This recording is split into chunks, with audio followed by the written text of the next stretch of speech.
Good morning again. I tried my best to just read this gospel slowly and deliberately because Jesus is not using parables. He's not using any metaphors or examples or analogies, but he is speaking so straightforward that there's really no reason to explain. You heard it. I heard it. The meaning is clear for us. I don't think Jesus was using hyperbole or like exaggeration, but he is really stating to us what he desires and expects of us. So rather than try to explain or give examples to this gospel, I think my time here with you is better talking about the context in which he is saying this and hopefully gaining some meaning when we understand the context of why would Jesus say such really straightforward words, challenging his followers to really see their purpose and their life in a different way. You know, this passage is known as the Sermon on the Plain. In contrast, so this is the Gospel of Mark, in contrast to the Gospel of Matthew, where we have the Sermon on the Mount, so Sermon on the Plain, Sermon on the Mount. And so are they different? And I would say they're not really different, because the essence of both of these sermons that Matthew states and Mark and Luke states here, the essence is the same. The what Jesus is getting across to the people is the same. The difference is that Matthew and Luke, they kind of put Jesus in a different setting. Matthew says Jesus was on this mount, and Luke says he was on this plain. But it's nothing that we should be kind of questioning, because the Gospels that we have are not intended to be like biographies. Matthew is not trying to be a scientific historian, or none of the gospel writers are trying to be historians in the strict sense that we understand history today. But their purpose in writing about the life of Jesus was that they were to get across Jesus's message in its fullness. And his message is referred to as good news.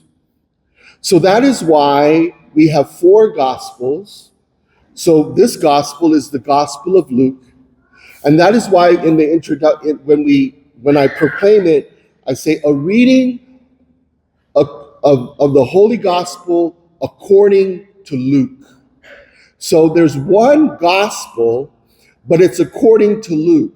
According to Luke, according to Matthew, according to John, according to Mark. So these 4 gospel writers are giving their perspective on the one gospel, the gospel of Jesus Christ. It is his message that they are trying to convey to people who might be coming from a different perspective, a different audience. And these 4 gospel writers are trying to write so that the audience that they are communicating to might fully understand the importance and the meaning of the message that is being trying to give to them.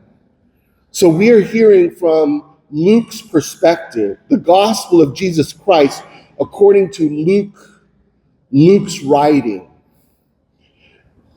Now, this is important because it is Jesus's good news that is at the heart here.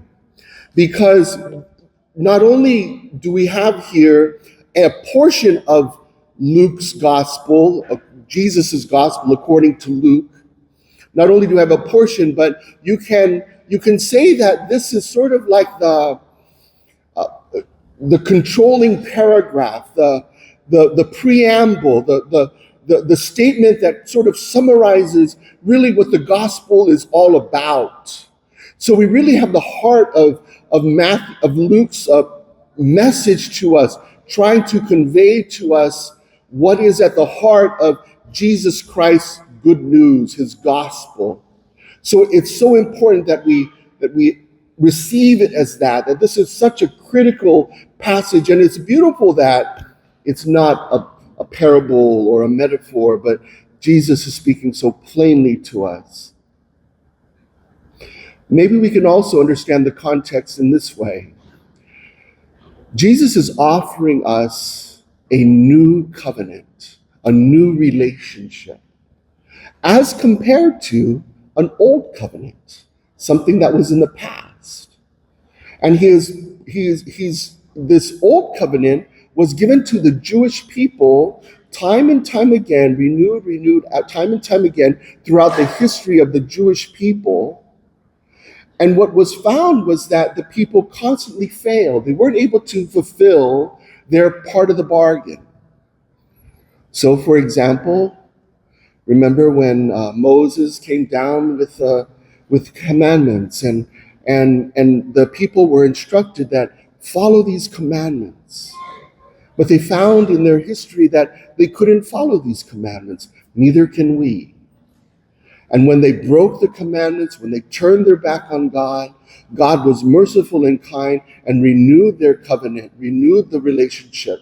But this happened time and time again. So in Jesus Christ, we have something fundamentally new, a new kind of covenant that is not based on us fulfilling the law that was the foundation of the old covenant. But Jesus says to us in the new covenant, follow me, follow me. If you desire to be my disciple, follow me. But where he leads us, it really requires all of us. It's not so much that we have to follow this particular law or that particular law, but Jesus is saying to us, follow me ultimately to the cross, to embrace the fundamental meaning of the cross in our life, to deny ourselves. Unless a grain of wheat falls and dies, it remains just a grain of wheat, Jesus tells us. But if it dies, it will bear much fruit. And he is saying to us that in our own life, the more that we seek to preserve our life, the more we lose it. But the more we let our life go free and are not bound by the constraints of this world, and we allow our life to be lived for others, and we see our life as fundamentally rooted in our relationship with God, when we give our life over to God, we find ourselves in a new relationship, being able to fulfill this passage with Christ.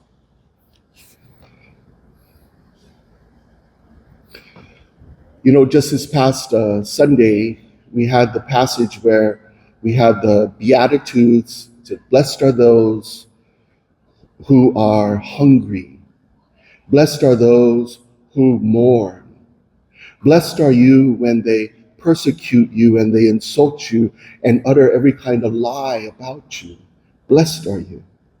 And I shared with you how Jesus is saying to us that when we find ourselves in that sort of situation, we find ourselves with the ties on this world loosened, so that where we turn our direction is to God. So that when we find ourselves in down and out situation, we turn to God to be our foundation, to be our security in this world. And Jesus is saying when we have this attitude where we look to God for our security, we are blessed. As opposed to when we find ourselves in this world and he says, woe to you who are full. Woe to you when people think well of you. Woe to you who laugh now. And Jesus is saying, woe to you because you find yourself in a situation that while you're in this world, you're finding your security here.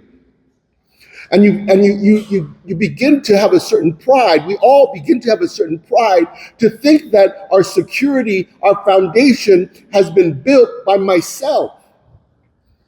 So that I have no need to reach out to God in my life because I've taken care of everything myself. And I remember sharing Just be careful. Jesus is saying, woe to you. I warn you, be careful, because at any moment, God can simply remove his hand, remove his blessing hand from you or from me. And we find ourselves destitute. And so when we find ourselves in this situation where we are down and out, the blessedness is in the fact that we can turn to God in those situations and know that we are not alone. So Jesus is telling us these things in this gospel that are so profound that if we understand them and we appreciate them, we have a pathway of embracing the cross in our life. He is being very concrete about how we can embrace the cross in our life, lose ourselves, give to everyone who asks of you,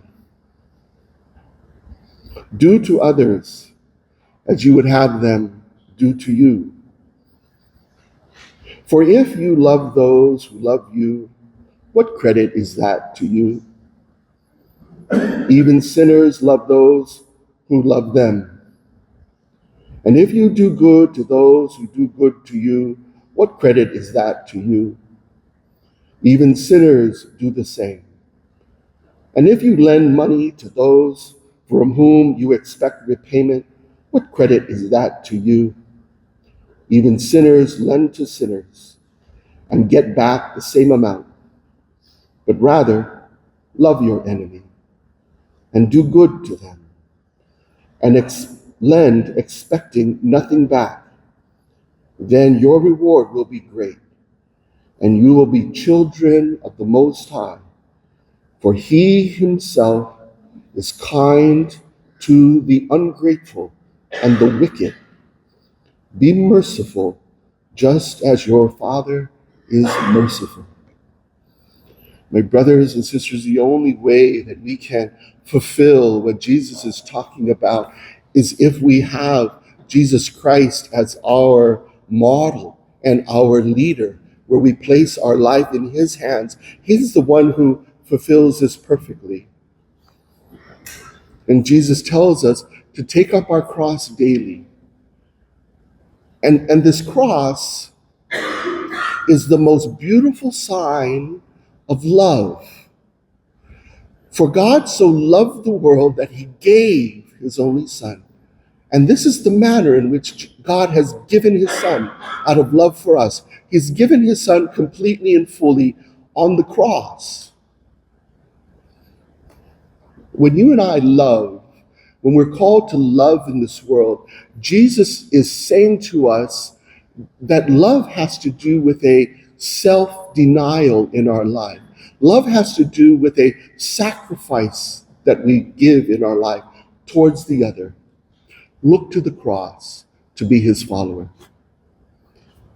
One last thing I just want to share with you in terms of the context of what Jesus is saying to us here in this gospel today. And it's how he begins. So Jesus said to his disciples, to you who hear, I say. To you who hear, I say. I interpret that to mean like Jesus is sort of just putting out these words. And if you choose to hear, then you hear. If you don't want to hear, you don't have to hear. And Jesus is just saying, if you have ears, if you want to listen, here, I'm going to put some words out there and accept them if you accept them. Jesus is not trying to twist our arms, but he knows the gift that he is offering us. He doesn't have to coerce us or anything. He just says, here it is. Here is the prize, the great prize of life. Here is the golden key to the reward that all of us desire in our life. Here it is. If you accept it, you accept it. If you don't, you don't. I think that is so beautiful. Because sometimes in life we feel so manipulated. People want to get us here and do this and do this. But Jesus is not trying to manipulate us at all. And just to say that here is the gospel, here is the good news. If you have ears, listen. And if you choose to walk away, that's on you. I must admit, as a priest, since coming here to Mong Mong, I started, counting. What is the attendance like? And I asked our lectors, could you do like a count? And I want to see, are we increasing or decreasing? And I want to build this community, that we might have a full church. Because even from my perspective, it just feels different when I look out to you and I see a full church. I see all of you present. I'm kind of getting to know you at least by face. And if I don't see a face, it's like, oh, where's that person? Oh, where's that person? Take it as a good thing. I'm not saying that as like I'm checking up on you or anything like that, but I just miss you. That's all. It's good to see you here. But I know that a certain mentality of counting, I want to fill the church, I know that is not Jesus's mentality. Jesus is not trying to get numbers, a quantity. But time and time again in the gospel, he gives us this free will that if we want to walk away, you are free to walk away from the gospel. And he doesn't budge. But what he wants is not quantity, but quality. He wants that his disciples be truly rooted and genuine and sincere as they follow him, even to the cross. So he doesn't mince his words. He doesn't water it down. And he just lays it out there. If you hear what I say to you. If you have ears, listen. And so it's offered to us, this message of how to live our life. To live our life in love, a selfless love, a love that is not centered on our ego, a life that is lived in a fashion where we are put in this world to serve others, period. To love, to sacrifice, to give, even to your enemy, even to the one who persecutes you.